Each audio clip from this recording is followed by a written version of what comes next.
മത്തായിയുടെ സുവിശേഷം 5-ാം അധ്യായത്തിൽ 38 മുതലുള്ള വാക്യങ്ങളാണ്. കണ്ണിന് പകരം കണ്ണ്, പല്ലിന് പകരം പല്ല് എന്ന് പറഞ്ഞിട്ടുള്ളത് നിങ്ങൾ കേട്ടിട്ടുണ്ടല്ലോ.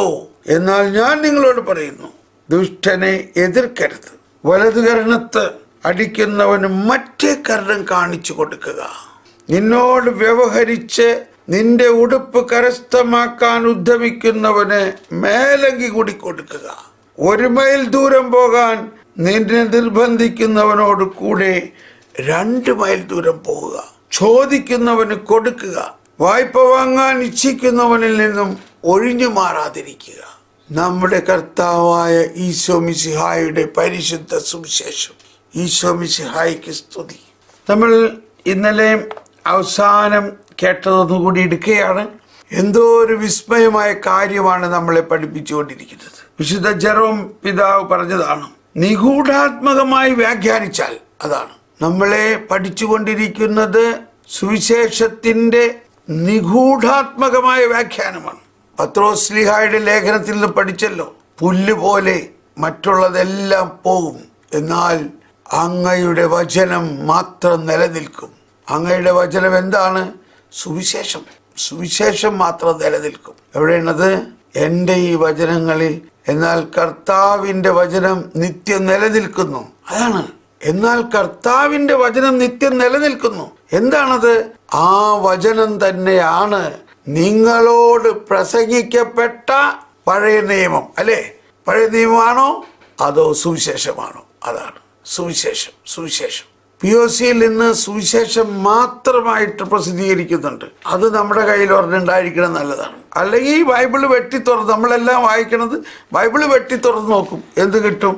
പഴയ നിയമത്തിലെ ഏതെങ്കിലും പറ്റും. എന്നാൽ സുവിശേഷം മാത്രമായിട്ട് കണ്ടോ, POCയിൽ നിന്ന് പുതിയ നിയമം മാത്രമായിട്ട്. ഇതൊരു പുസ്തകം നമ്മുടെ കയ്യിൽ വേണം. പുതിയ നിയമം മാത്രം. നല്ല വലിയ അക്ഷരമാണ്. ഇച്ചിരി പ്രായമായ ആളുകൾക്കൊക്കെ വായിക്കാൻ എളുപ്പമാണ്. സുവിശേഷം മാത്രമായിട്ട് കണ്ടോ, ചെറിയ. ഇതാണ് വിശുദ്ധ കുർബാനയിൽ വൈദികൻ മുഖത്ത് ഇങ്ങനെ പിടിച്ചുകൊണ്ട് മദ്ബഹായിൽ നിന്ന് വരുന്നു. എന്തുകൊണ്ടാണ്? അത് ഈശോയുടെ മുഖത്തിൽ നിന്നും. അതുപോലെ തന്നെ പഠന ബൈബിൾ സുവിശേഷത്തിന്റെ വ്യാഖ്യാനമാണത്. ഇതിന് പഠന ബൈബിൾ സുവിശേഷങ്ങൾ 4 സുവിശേഷത്തിനെ കുറിച്ചുള്ള വ്യാഖ്യാനം കൊടുത്തിരിക്കുന്ന മറ്റൊന്നുകൂടി POC പബ്ലിഷ് ചെയ്യുന്നുണ്ട്. പഠന Bible, study Bible. Study Bible ഇതൊന്നും അധികം ആളുകൾക്ക് അറിയില്ല. അപ്പോൾ നമ്മൾ പഠിക്കണം, സുവിശേഷം പഠിക്കണം. സ്നേഹമുള്ളവരെ, കഷ്ടപ്പെടണം, കുറച്ച് കഷ്ടപ്പെടണം അത് പഠിക്കാൻ. ശുഭ മാഗസീൻ വായിക്കണമായി അങ്ങ് വായിച്ചു പോയിട്ട് അതല്ല ബൈബിൾ വായിക്കേണ്ട രീതി. കണ്ടോ, നമ്മളിപ്പോൾ ഇത് കേട്ടപ്പോൾ കണ്ടോ, ഈ വചനം നമ്മൾ എന്തോരം കേട്ടിട്ടുള്ളതാണ്. പത്രോസ് 1:23, 24, 25. മറ്റുള്ളതെല്ലാം പുല്ല് പോലെ വാടിപ്പോകും ആണ്. നിങ്ങൾ വീണ്ടും ജനിച്ചിരിക്കുന്നത് നശ്വരമായ ബീജത്തിൽ നിന്നല്ല. അതാണ് നമുക്ക് ജന്മം നൽകിയിരിക്കുന്നത്. അതാണ് നമുക്ക് ജന്മം നൽകിയിരിക്കുന്നത്. നമ്മൾ ചിന്തിച്ചിട്ടുണ്ടോ? നമ്മൾ വിചാരിച്ചിരിക്കുന്നത് നമ്മളപ്പൻ്റെ അമ്മയുടെയും പ്രിയപ്പെട്ട മക്കളാണ്. നമ്മുടെ അപ്പൻ അമ്മ. നമ്മൾ നമ്മുടെ മക്കളെ കുറിച്ച് ചിന്തിക്കുക, എൻ്റെ മോൻ, എൻ്റെ മോള്. അതെല്ലാം നശ്വരമായ ചിന്തയാണ്. എന്നാൽ അനശ്വരമായ ബീജത്തിൻ്റെ അകത്ത് എന്തുണ്ട്? അനശ്വരമായ ബീജത്തിൽ നിന്നാണ്. എന്താണത്?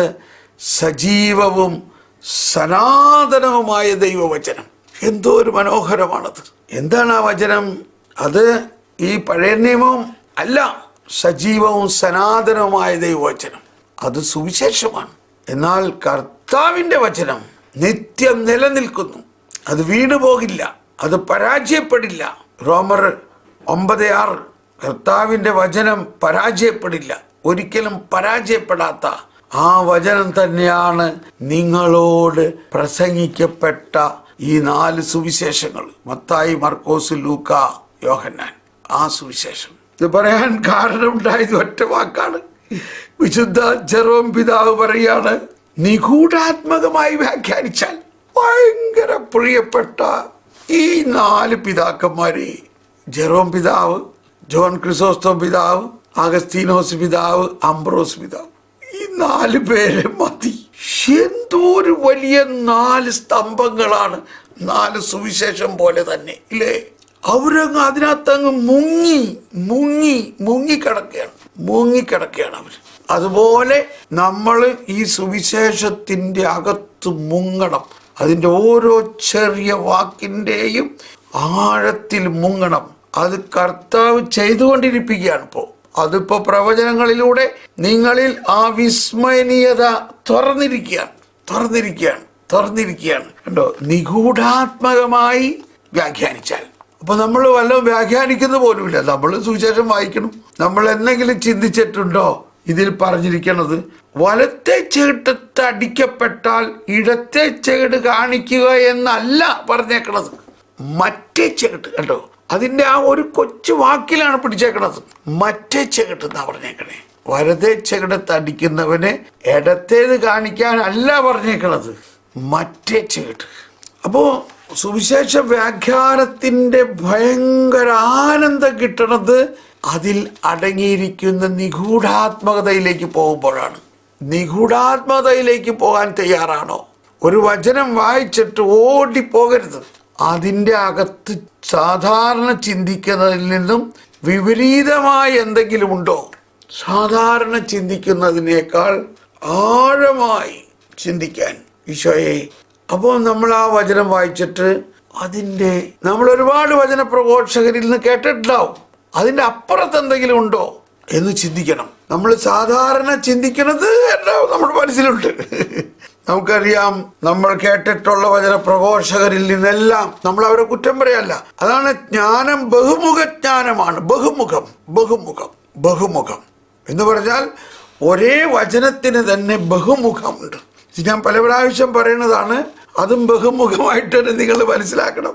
ഒരേ വചനത്തിന് തന്നെ, അല്ലെങ്കിൽ നമ്മൾ വിചാരിക്കും അതിനെക്കുറിച്ച് ഇങ്ങനെയാണല്ലോ നമ്മൾ പഠിച്ചേക്കണത്, അതല്ലേ ശരി, നമ്മൾ ചെറുപ്പം മുതൽ അങ്ങനെയല്ലേ പഠിച്ചേക്കണത്, അത് ശരി തന്നെ ആയിരിക്കാം. അപ്പൊ നമ്മൾ വിചാരിക്കണം അതിന് ഒരു വ്യാഖ്യാനമല്ല, അതിന് നിരവധി വ്യാഖ്യാനമുണ്ട്. ഇപ്പോൾ സുവിശേഷം ദൈവശക്തി, അത് രക്ഷയിലേക്ക് നയിക്കുന്ന ദൈവശക്തി, ഇത് നമ്മൾ ധാരാളം കേട്ടിട്ടുണ്ട്.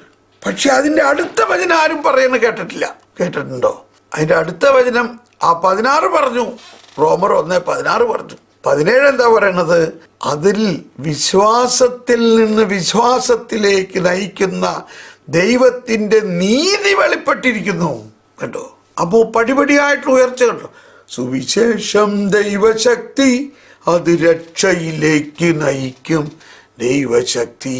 സുവിശേഷത്തെക്കുറിച്ച് ഞാൻ ലജ്ജിക്കുന്നില്ല. അത് രക്ഷയിലേക്ക് നയിക്കുന്ന ദൈവശക്തിയാണ്. ഒരു സ്റ്റേജ് രക്ഷയിലേക്കൊക്കെ നമ്മൾ നയിച്ചു. ഇനി രക്ഷിക്കപ്പെട്ട ആൾ എന്ത് ചെയ്യണം? അവൻ അവിടെ നിന്നാ മതിയോ? അവൻ മലമുകളിലേക്ക് കയറണ്ടേ? അവൻ മലമുകളിലേക്ക് കയറണം. വിശ്വാസത്തിൽ നിന്ന്. അപ്പൊ അവനൊരു വിശ്വാസിയായിരിക്കുന്നു, രക്ഷിക്കപ്പെട്ടു. ഇനി വിശ്വാസത്തിൽ നിന്ന് വിശ്വാസത്തിലേക്ക്. 1:17 വിശ്വാസത്തിൽ നിന്ന് വിശ്വാസത്തിലേക്ക്.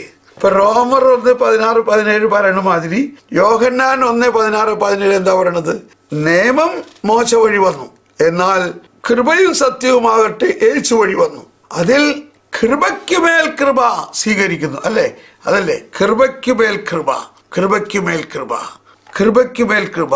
യോഹന്നാൻ 1:17 എന്തുകൊണ്ടെന്നാൽ നിയമം അവന്റെ 16 അവന്റെ പൂർണ്ണതയിൽ നാം എല്ലാം കൃപയ്ക്കുമേൽ കൃപ സ്വീകരിച്ചിരിക്കുന്നു. ഏതുപോലെ? വിശ്വാസത്തിൽ നിന്ന് വിശ്വാസത്തിലേക്ക് പ്രവേശിക്കുന്ന നീതി പോലെ കൃപയ്ക്കുമേൽ കൃപ സ്വീകരിച്ചു. എന്തുകൊണ്ടെന്നാൽ നിയമം മോശ വഴി നൽകപ്പെട്ടു, കൃപയും സത്യവുമാകട്ടെ യേശു ക്രിസ്തു വഴി ഉണ്ടായി. അപ്പം ഇപ്പൊ ഈ രണ്ടും തമ്മിലൊന്ന് കൂട്ടിച്ചേർത്ത് നോക്കിയേ.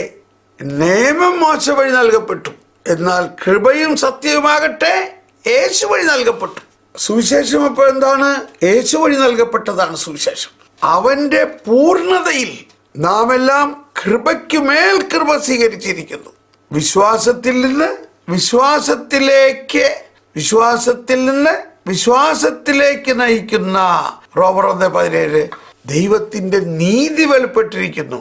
എന്നിട്ട് പറയാണ്, നീതിമാൻ വിശ്വാസം വഴി ജീവിക്കും എന്ന് എഴുതപ്പെട്ടിരിക്കുന്നു. നീതിമാൻ നിയമം വഴിയല്ല, നിയമത്തിലാണ് മുറുക്കെ പിടിച്ചിരിക്കുന്നതെങ്കിൽ എന്താണ് ബാക്കി? യേശുവുമായിട്ടുള്ള ബന്ധം നിങ്ങൾ വിച്ഛേദിച്ചിരിക്കുന്നു. നിയമത്തിലാണ് നമ്മൾ മുറുക്കെ പിടിച്ചിരിക്കുന്നതെങ്കിൽ വിശ്വാസത്തിലല്ല എന്നർത്ഥം. അതാണ് ഇപ്പോഴും നമ്മൾ ഒരുപാട് അന്ധവിശ്വാസത്തിൽ കുടുങ്ങിക്കിടക്കുകയാണ്. അന്ധവിശ്വാസത്തിൽ ഒരുപാട് അന്ധവിശ്വാസത്തിൽ. എൻ്റെ കർത്താവേ, അപ്പോ നമ്മൾ അതോർത്ത് വിഷമിക്കല്ല, നമ്മൾ വിശ്വസിക്കുന്നു കർത്താവിൻ്റെ ഭവനം പാറമേലാണ് പണിയപ്പെട്ടിരിക്കുന്നത്. അതിനെതിരെ നരക കവാടങ്ങൾ ബലപ്പെടുകയില്ല. അപ്പോ അതുകൊണ്ട് വിശ്വാസത്തിൻ്റെ കരുത്ത് ഉള്ള കുറച്ച് പേരുണ്ടെങ്കിൽ അത് മതി. ബാക്കിയുള്ളവർ അതിൽ നിന്നും ഇൻഡ്യൂസ് ആവും. അന്ധവിശ്വാസങ്ങളെ താനെ, അതാണ് ആ പുല്ലുപോലെ, അതൊക്കെ പുല്ലുപോലെ കരിഞ്ഞു പോയിക്കോളും. ഹല്ലേലൂയ. ഓക്കെ, അപ്പം ഇവിടെ ഇതെല്ലാം പറയാനുള്ള ഒറ്റ വാക്കാണ് ഇതിന് കാരണം. കണ്ടോ, ആ വാക്കിന്റെ അർത്ഥസമ്പുഷ്ടി ഒന്ന് നോക്കൂ.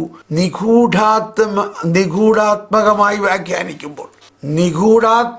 വ്യാഖ്യാനിച്ചാൽ നാം വലത്തെ ചെകിട്ടത്ത് അടിക്കപ്പെട്ടാൽ ഇടത്തെ ചെകിട് കാണിക്കുക എന്നല്ല, മറ്റേ ചെകിട് കാണിക്കുക എന്നാണ് അവിടെ നിന്ന് പറയുന്നത്. എന്തെന്നാൽ നീതിമാന് ഇടത്തേതില്ല. Praise the Lord. ഹല്ലേലൂയ. നീതിമാന് ഇടത്തേതില്ല, അവന് വലത്തേത് മാത്രമേ ഉള്ളൂ.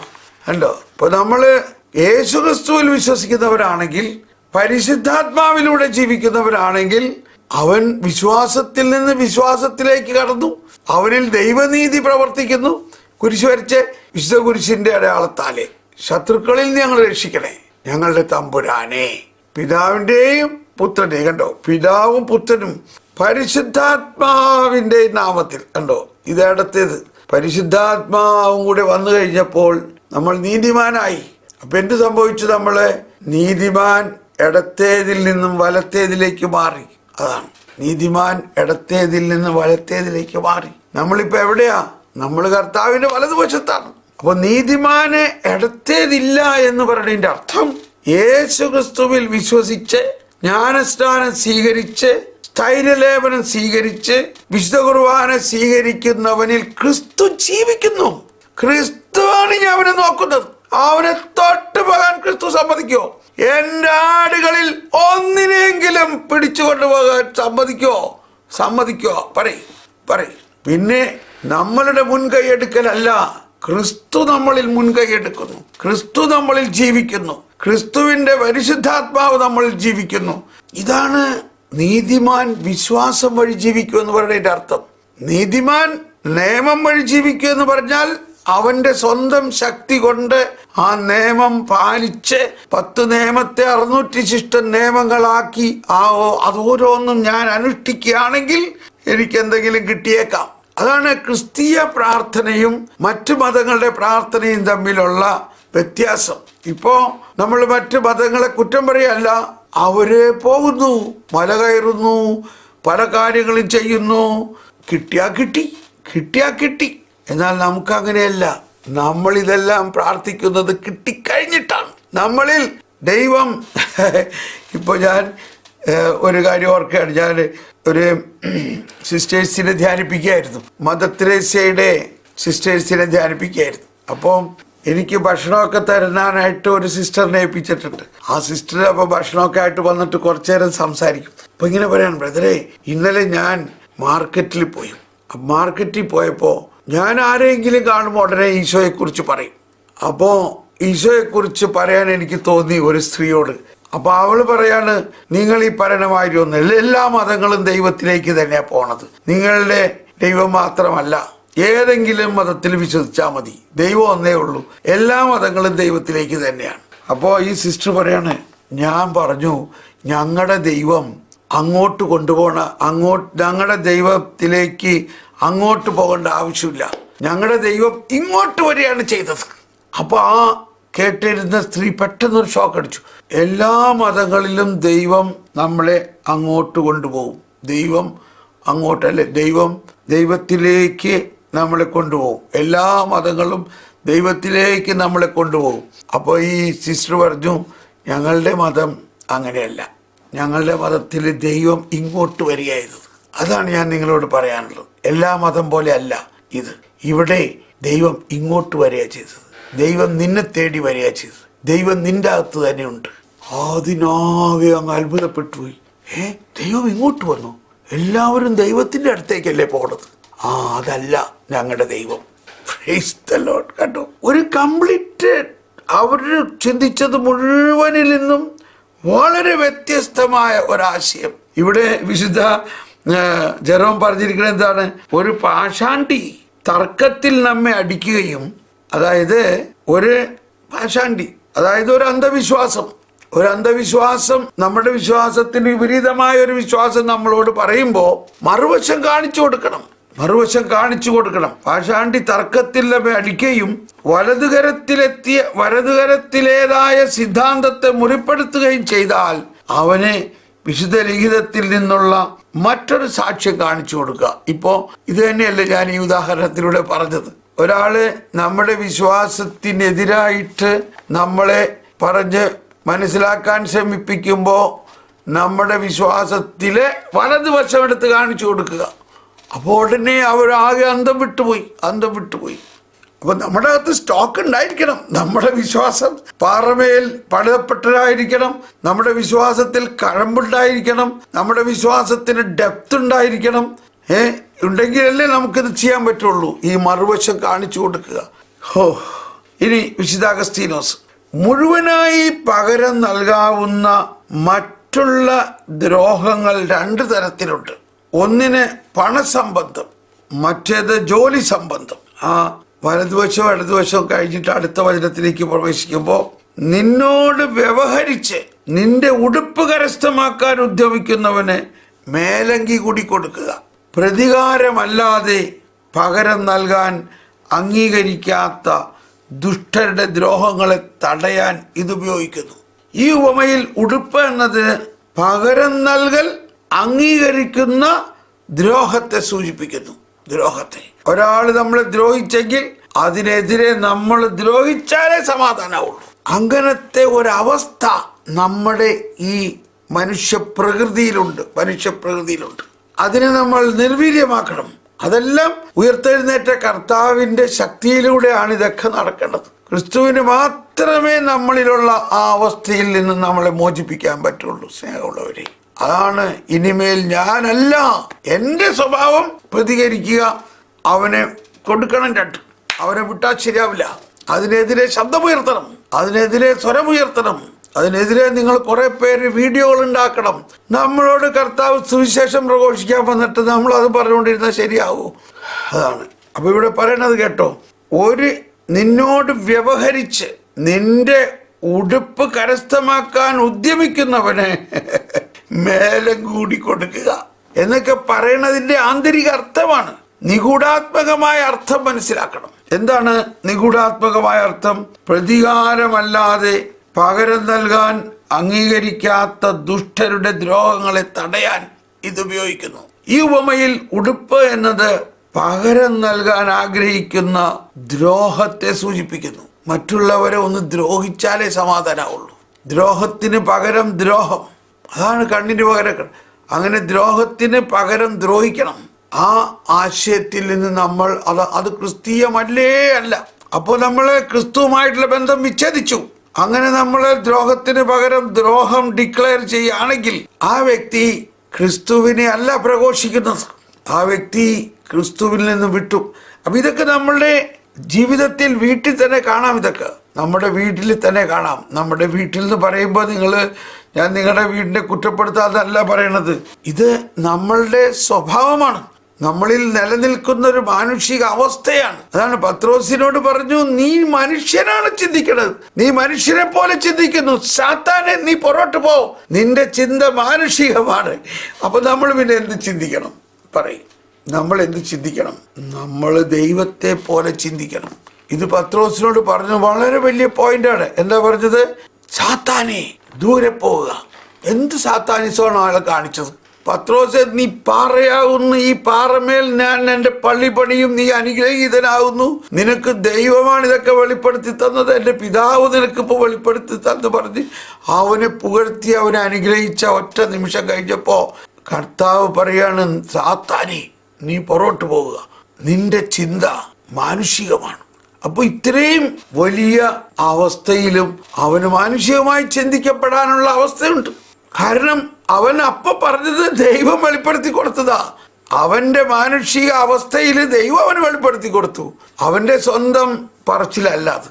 എന്ന മാതിരിയാ നമ്മൾ മനുഷ്യരാണ്, നമുക്ക് മനുഷ്യരെ പോലെയും ചിന്തിക്കാം, എന്നാൽ നമ്മളിൽ ദൈവമുണ്ട്, അതുകൊണ്ട് നമുക്ക് ദൈവത്തെ പോലെയും ചിന്തിക്കാം. നിന്റെ ചിന്ത മാനുഷികമാകുന്നു. അപ്പൊ മാനുഷികമായി ചിന്തിക്കണമ്പോ എന്താ അതിന്റെ അവസ്ഥ? മാനുഷികമായി ചിന്തിക്കുമ്പോ നമ്മള് ഒരു സാത്താനിസമാണത്. അല്ലാണ്ട് സാത്താൻ രണ്ട് കൊമ്പുമായിട്ടല്ല വരുന്നത്. നമ്മുടെ മാനുഷിക ചിന്ത തന്നെ സാത്താനിക്കാണ്, പൈശാചികമാണ്. എന്ന് പറഞ്ഞാൽ ദൈവത്തിനെതിരാണ്. ദൈവത്തിനെതിരായിട്ടുള്ളതെല്ലാം പൈശാചികമാണ്. ദൈവത്തിനെതിരായിട്ട് ചിന്തിക്കുന്നു. ദൈവം ചിന്തിക്കുന്നത് കുരിശ് സ്വീകരിക്കാനാണ്. പക്ഷെ പത്രോസ് പറയും വേണ്ട വേണ്ട, അങ്ങനെയാണെങ്കിൽ നീ അങ്ങോട്ട് പോകണ്ട, അത് കുരിശാണ്, അത് ഭയങ്കര പീഠയാണ്, അങ്ങോട്ട് പോകണ്ട. അപ്പോ എന്ന പോലെ അത് മാനുഷിക ചിന്തയാണ്. ഇപ്പൊ നമ്മൾ പറഞ്ഞു വന്നത് ദ്രോഹത്തിന് പകരം ദ്രോഹിക്കുക എന്നത് ഒരു മാനുഷിക ചിന്തയാണ്. ഞാൻ നിങ്ങളോട് പറഞ്ഞോ ഈ ദിവസങ്ങളിൽ ഇപ്പൊ നാട്ടിലുള്ളവർക്കെല്ലാം ഈ പുസ്തകം കിട്ടാൻ എളുപ്പമാണ്. കൊച്ചു ത്രേസ്യ പുണ്യവതിയുടെ ആത്മകഥ. മലയാളത്തിൽ അതിന് പറയുന്നത് നവമാലിക എന്നാണ്, ഇംഗ്ലീഷിൽ അതിന് പറയുന്നത് സ്റ്റോറി ഓഫ് എ സോൾ, ഒരാത്മാവിന്റെ കഥ, സ്റ്റോറി ഓഫ് എ സോൾ. മലയാളത്തിൽ ഇതൊന്നും നിങ്ങൾ വായിക്കണം, ഇത് വായിക്കണം. ഈ കൊച്ചു ത്രേസ്യ പുണ്യവതി സഭയുടെ വേദപാരംഗതയാണ്. വേദപാരംഗത എന്താ? നിഗൂഢാത്മകമായ ചിന്തയാണ്. എല്ലാം നിഗൂഢാത്മകമായ ചിന്തയാണ്. എന്നാൽ നമുക്കൊക്കെ മനസ്സിലാവുന്ന ഭാഷയിലാണ് അത് എഴുതിയിരിക്കുന്നത്. അതൊന്ന് വായിക്കണം. നിങ്ങൾക്ക് അതൊരു ഹോംവർക്കായിട്ട് തരികയാണ്. അപ്പൊ അതിൽ കൊച്ചു ത്രേസ്യ പുണ്യവതി അതിന്റെ അവസാന അധ്യായങ്ങൾ പറയുന്നു, അമ്മേ, ഈ ശത്രുക്കളെ സ്നേഹിക്കണതിനെ കുറിച്ച് എനിക്ക് ഭയങ്കര വലിയ കാര്യങ്ങൾ ഇപ്പോഴാണ് മനസ്സിലായത് എന്നൊക്കെ പറഞ്ഞുകൊണ്ട് അവരെ അപ്പൊ അതിൽ ആ ശത്രുക്കളെ സ്നേഹിക്കുന്നതിന്റെ പ്രാധാന്യം, മനുഷ്യരെ സ്നേഹിക്കുന്നതിന്റെ പ്രാധാന്യം, അതെല്ലാം അവിടെ വളരെ മനോഹരമായി എഴുതിയിട്ടുണ്ട്. അപ്പോൾ അതാണിവിടെ പിതാക്കന്മാർ പറയണത്.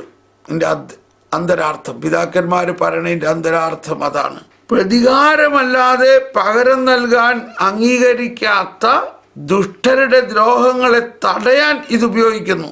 നിന്നോട് വ്യവഹരിച്ച് നിന്റെ ഉടുപ്പ് കരസ്ഥമാക്കാൻ ഉദ്യമിക്കുന്നവന് മേലങ്കി കൂടി കൊടുക്കുക, അവനോട് പ്രതികരിക്കരുത്. ഈ ഉപമയിൽ വിശുദ്ധ അഗസ്തീനോസ് ഈ ഉപമയിൽ നിഗൂഢാത്മകമായിട്ട് ഉടുപ്പ് എന്നത് എന്താണ്? ഉടുപ്പ് പകരം നൽകാൻ അംഗീകരിക്കുന്ന ദ്രോഹത്തെ സൂചിപ്പിക്കുന്നു. പകരം നൽകൽ അംഗീകരിക്കുന്ന ദ്രോഹത്തെ സൂചിപ്പിക്കുന്നു ഈ ഉടുപ്പ്. ആദ്യത്തേത് പോലെ ഇതും ബാഹ്യപ്രവൃത്തിയെ അല്ല, ഹൃദയ പരിവർത്തനത്തെയാണ് സൂചിപ്പിക്കുന്നത്. ഇതിന്റെ ബാഹ്യമായ അർത്ഥത്തിലല്ല നമ്മൾ നോക്കേണ്ടത്, ഹൃദയ പരിവർത്തനത്തെയാണ് നോക്കേണ്ടത്, ഹൃദയത്തെയാണ് നോക്കേണ്ടത്. ഉള്ളിന്റെ ഉള്ളിൽ എന്താണ് ദൈവം ഇതിലൂടെ നമ്മളെ പഠിപ്പിക്കുന്നതെന്നാണ് നോക്കേണ്ടത്. ഈ ദിവസങ്ങളിലെ ഈ ക്ലാസ്സുകളിലെല്ലാം ദൈവം വലിയ കാര്യം നമ്മൾ ചെയ്തുകൊണ്ടിരിക്കുകയാണ് കേട്ടോ. നമ്മൾ ഇതിന്റെ ആഴത്തിലേക്ക് മുങ്ങുക. ആഴത്തിലേക്ക് മുങ്ങിയാലേ മുത്ത് കിട്ടുള്ളൂ. Price the Lord.